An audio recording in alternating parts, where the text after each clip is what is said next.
Afternoon dears, बात करते हैं आज गोल्ड के पोजीशन की।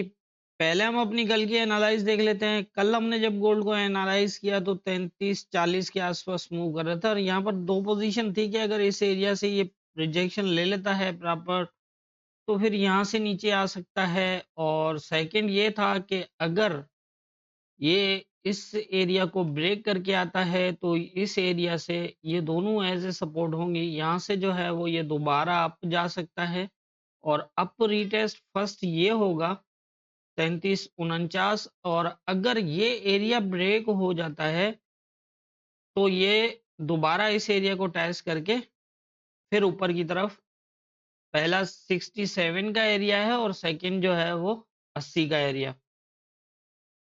तो यहाँ पर मूवमेंट इस तरह हुई कि पहले लेवल को रेस्पेक्ट नहीं दी, दोबारा नीचे आ गया। और जैसा कि यहाँ पीछे पोजीशन थी, मैंने ये ऊपर वाला एरिया इसीलिए दिया था यहाँ पर, क्योंकि ये जो पीछे की पोजीशन थी ये लेवल्स नीचे ब्रेक और फिर ऊपर ब्रेक दोनों रेजिस्टेंस थे। तो यहाँ पर कुछ ऐसी पोजीशन थी कि ये इस एरिया तक जा सकता है और अगर इसको भी ब्रेक करता है तो यहाँ तक भी जा सकता है। बाय द वे ऐसा होता है कि अगर तो मार्केट नॉर्मली मूव कर रही है तो वो बड़े टाइम फ्रेम जैसे M15 या इस इससे ज्यादा के टाइम फ्रेम के जो हिसाब से मूव होती है उसी हिसाब से ये रिटेस्ट करता है और निकलता है। लेकिन अगर बहुत ज्यादा फास्ट जैसे कल मूव लगी थी, ऐसी मूव के अंदर फिर ये 1 मिनट को ही फॉलो करता है। जो मैंने कई बार बताया कि अगर न्यूज में या फिर मार्केट के अंदर एक स्ट्रॉन्ग फास्ट मूव मूव हो रही है, फिर वो चाहे बुलिश हो या बेरिश हो, तो उसके अंदर फिर आप 1 मिनट को फॉलो करें। जैसे न्यूज में मैं बताता हूँ कि लेवल्स को जो है वो इस तरह पोजीशन बनेगी, तो वो मैंने हमेशा ये कहा है कि अगर मैंने M15 का कहा है तो आप M15 के चक्कर में मत रहे, क्योंकि इतनी ज्यादा फास्ट मूव के अंदर 1 मिनट ही काम करता है। जैसा आप देख रहे हैं यहाँ पर आया, इस एरिया को हल्का सा शेडो लगाया, दोबारा ये पूरा जोन ब्रेक किया, उसके बाद ये पूरा जोन ब्रेक किया और इस एरिया के करीब जाके रुका। और यहाँ से आप देख रहे हैं ये रिवर्सल बनाया, रिवर्सल बनाने के बाद दोबारा नीचे। तो ऐसी पोजीशन के अंदर मार्केट हमेशा जो है वो 1 मिनट को ही फॉलो करती है। और जैसा ये एरिया ब्रेक हुआ था आपने देखा, तो ये एरिया ब्रेक होने के बाद ये यहाँ तक तो गया है, लेकिन यहाँ से दोबारा ये आया कहाँ तक, 35 इस वाले 33 वाले एरिया के बिल्कुल करीब तरीन आया। और यहाँ से फिर दोबारा ऊपर, क्योंकि जो मूव ऊपर की थी वो करनी थी, और ऊपर फिर ये तकरीबन 58 तक गया और यहाँ से फिर दोबारा सेल हो गया, क्योंकि नीचे की पोजीशन कोई प्रॉपर सपोर्ट पे नहीं था।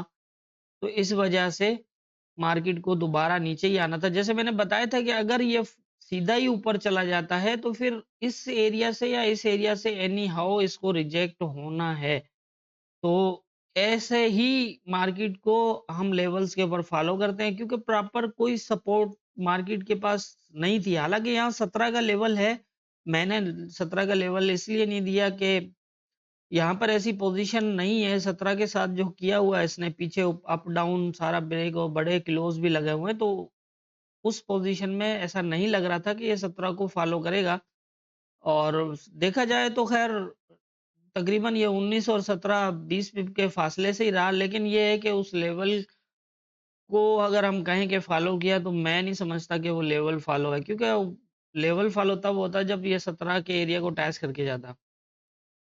तो इस तरह से जो है वो लेवल्स के ऊपर मार्केट को देखा जाता है। ये हमारी कल की एनालाइज और मार्केट की मूवमेंट। अब देख लेते हैं आज के इंपॉर्टेंट एरियाज क्या होंगे।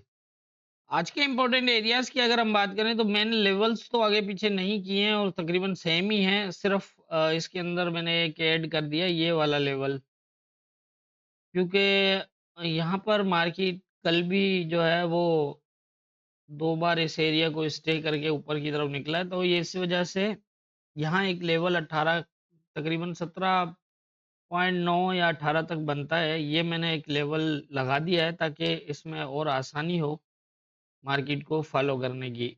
अब यहाँ पर पोजीशन ये है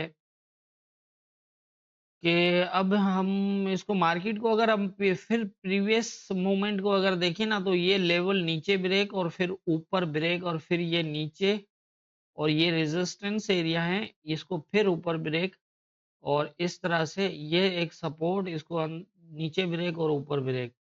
मतलब जो यहाँ पर पहले करके आया था एज इट इज तकरीबन वही मूवमेंट यहाँ पर भी करके आया है। तो ऐसी कंडीशन के अंदर मार्केट के अंदर कल वाला ही ये काम कर सकता है, न्यूज़ है आज भी। और अगर यहाँ से देखें फिलहाल ये जो है वो इतना बेरिश जो है वो स्ट्रांग नहीं है कि ये कोई बड़ी मूव करे।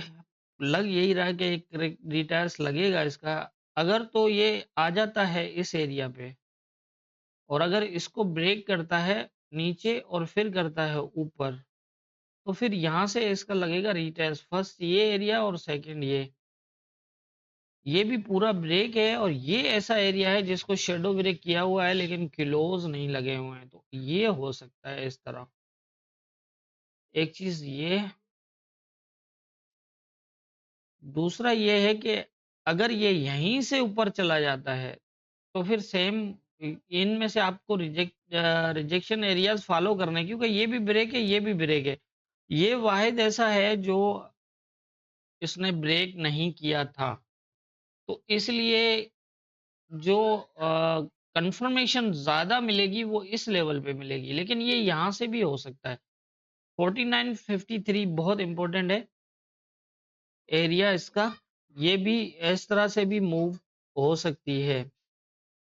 दूसरी सूरत में अगर ये ऊपर नहीं जाता और नीचे आ जाता है तो फिर इस एरिया को स्टे कर सकता है यहाँ से। एक मैं अपना अंदाजा बता रहा हूँ, क्योंकि ये जो मूवमेंट है इसको पूरा करने के लिए इस एरिया पे इसको रुकना पड़ेगा, और फिर यहाँ से ये दोबारा फिर यहाँ तक जाके और फिर ये नीचे आ सकता है इस तरह, क्योंकि यहाँ पर अभी फिलहाल मैं कुछ नहीं कह सकता, क्योंकि रेजिस्टेंस एरिया ब्रेक है और ये आ भी रहा है, कोई सपोर्ट प्रॉपर नहीं अभी। या तो ये इसको टेस्ट करके ऊपर की तरफ जा रहा होता तो भी मैं आपको बता देता कि ये इस तरह होगा। अभी फिलहाल जो है वो कुछ नहीं कह सकते, क्योंकि ये दो एक छोटे माइनर सपोर्ट एरियाज हैं, ये दोनों ब्रेक कर चुका है। इनको अगर मैं हटा भी दूं तो कोई फर्क नहीं पड़ता, लेकिन ये कि मैं इनको नहीं हटा रहा, फिलहाल इनको रखता हूँ यहाँ पर। लेकिन मैं इसको थोड़ा सा ऊपर कर देता हूँ, यहाँ पर मैं आपको एक रेजिस्टेंस एरिया दे देता हूँ। ये तकरीबन बनेगा यहाँ तक, ये वाला एरिया 36-37, ये भी एक रेजिस्टेंस एरिया है। जिस तरह ये यहाँ से रिजेक्ट हुआ है ना, इसी तरह से तो ये हो सकता है कि इस एरिया को शेडो लगा के फिर नीचे आ जाए यहाँ तक, ऐसा भी हो सकता है, और ये नीचे से बुलिश होने की पोजीशन बना सकता है यहाँ से। लेकिन अगर ये इस एरिया को ब्रेक करता है तो फिर ये दो एरिया, क्योंकि इस एरिया से ब्रेक अगर रिजेक्ट होके आता है तो समझ लें कि ये नीचे से बुलिश होने का सेटअप बना सकता है। लेकिन अगर ये अपनी ऊपर की मूव कंप्लीट करके इस एरिया तक से भी रिजेक्ट होके आता है तो फिर जो है वो ये वाली पोजीशन होगी, लेकिन ये जा यहाँ तक भी सकता है, क्योंकि ये एरिया पूरा ब्रेक, पूरा जोन ब्रेक छोड़ गया है, क्लोज नहीं है इसके अंदर। तो ऐसी पोजीशन में ये ऊपर भी जा सकता है। ये आप देख रहे हैं जो पोजीशन M15 की है ना, इसके अंदर क्लोज नहीं है। 67 के अंदर जो है कल इसने क्लोज नहीं किया, लेकिन यहाँ पर अगर हम देखें तो फिर सपोर्ट ब्रेक है, M15 का क्लोज है नीचे, ये सपोर्ट पे भी नहीं आया। तो इस तरह की पोजीशन है, अभी लेवल टू लेवल मार्केट को फॉलो करें। अगर ये यहाँ से ऊपर जाता है तो आप ऊपर से रिजेक्शन देखें, फिर ये यहाँ से भी रिजेक्ट हो सकता है, और वैसे देखा जाए तो इसकी जो प्रॉपर रिजेक्शन होगी वो या यहाँ से होगी या यहाँ से होगी। इन एरिया से वक्ती रिजेक्ट हो सकता है, नीचे आके फिर ये भी हो सकता है कि इस एरिया को ब्रेक करे और फिर नीचे आ जाए, यहाँ से सपोर्ट बना के निकल जाए इस वाले 29 वाले एरिया से, इस तरह भी हो सकता है अभी करंट पोजीशन में। लेकिन यही है कि अगर यहाँ से निकलता है तो ऊपर सेल देखें, फिर यहाँ से मिले, यहाँ से मिले, ये जो है वो एक बड़ी सेलिंग के एरियाज हैं 49 और 69, ये हैं एक बड़ी सेलिंग के। लेकिन ये वाले जो रिजेक्शन एरियाज हैं तकरीबन 43-45 ये इसको नीचे ला तो सकते हैं, लेकिन हो सकता है कि 17 तक, और फिर यहाँ से ये दोबारा ऊपर भी जा सकते हैं। अगर 29 को भी वक्ती तौर पर स्टे करके इन एरिया को टेस्ट कर सकता है। तो मेरा ख्याल है मेरी बात समझ में आ गई होगी आपको, क्योंकि रीटेस्ट अभी कंप्लीट नहीं है इसके पास, और मूव जिस तरह ये नीचे कर रहा है, नीचे ऊपर लेवल ब्रेक कर रहा है इसका माइंड, और क्लोज तक अंदर दे रहा है, तो इसका माइंड जो है ना वो वही है, ये दोबारा जो है वो इन एरिया को रीटेस्ट करेगा। फिर यहाँ से करे, यहाँ से करे, या यहाँ से करे, वो इसकी मर्जी है। वो इस तरह भी हो सकता है कि इस एरिया से रिजेक्शन हो इसको, और फिर आ जाए यहाँ तक, और 17 को ब्रेक करे, शेडो ब्रेक करे, फिर ये ऊपर चला जाए यहाँ तक या यहाँ तक, और वहां से फिर आए ये तकरीबन 7 और 4 वाले एरिया से, या फिर नीचे वाले एरिया से। ये इस तरह की मूव भी हो सकती है, क्योंकि सारा कुछ जो है वो कंफ्यूज ही करा हुआ है। सपोर्ट टेस्टेड नहीं है, सेल हुआ है, रेजिस्टेंस, सपोर्ट ब्रेक किया, रेजिस्टेंस ब्रेक किया, फिर सेल। इस तरह की पोजीशन में मार्केट ऐसा ही करती है जैसा कल इसने किया था। अब ये देखना है कि ये किस एरिया से बाय। हमेशा देखें यहाँ पर, जब तक ये मार्केट इस सपोर्ट पे नहीं आती तो आप बाइंग ना देखें, जब तक प्रॉपर रेजिस्टेंस एरिया से रिजेक्ट नहीं होती तो सेल ना देखें। सिंपल है, आपको समझ में आ गई होगी। बीच का एरिया जो है वो, आप अगर ये ऊपर जाता है, यहाँ से ही जाता है तो वेट करें, यहाँ से रिजेक्ट हो रहा है, यहाँ से हो रहा है, तो फिर आप देखें। देखें मार्केट रिजेक्शन कैसे होती है कि मार्केट वहां आके स्टे कर जाती है, जिस तरह ये किया हुआ है।